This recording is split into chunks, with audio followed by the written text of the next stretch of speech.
വീട്ടിലാകെ 3 പേരുള്ളൂ. ഞങ്ങൾക്കൊരു ക്രിസ്മസോ ഈസ്റ്ററോ വന്ന ഒരു 2 കിലോ കോഴി 1 കിലോ പശുവിറച്ചിയൊക്കെ മതി. ഇവിടെ ഒരു ക്രിസ്മസ് ഈസ്റ്റർ ഒക്കെ വന്ന 12 കോഴി 5-6 കിലോ ബീഫ് പോർക്ക് മീൻ ഒരു 6-7 കിലോ വേണം. അത്രയും വലിയ വ്യത്യാസം ഉണ്ടായിരുന്നു. എന്റെ ഉള്ളിലൊരു ഇടിവെട്ടലാണ്. മോനെ രോഹ രോഹ എന്ന് വിളിക്കുമ്പോ എന്തോ പോലെ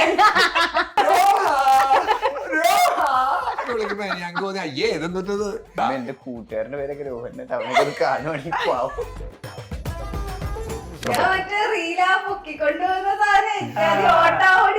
അല്ല, എല്ലാവരും ഈ റീൽസ് കാണുമ്പോ ഞങ്ങളോട് ചോദിക്കുന്ന ഒരു കാര്യമാണ്, നിങ്ങൾക്ക് ഇത് തന്നെയാണോ പണി? നിങ്ങളുടെ ലവ് മാരേജ് ആയിരുന്നു? അതന്നെ എനിക്ക് അങ്ങോട്ട് ചോദിക്കാനുള്ളത്. എന്റെ കോളേജ് പഠിക്കുമ്പോ കല്യാണം കഴിച്ചായിരുന്നോ? സത്യം പറ പ്രോമിക്ക് എങ്ങനെ ഇതൊക്കെ അറിയണേ? സത്യം പറ പ്രോമി. ഞങ്ങളുടെ കൈകൾ വളഞ്ഞിരിക്കുന്നുണ്ടല്ലേ?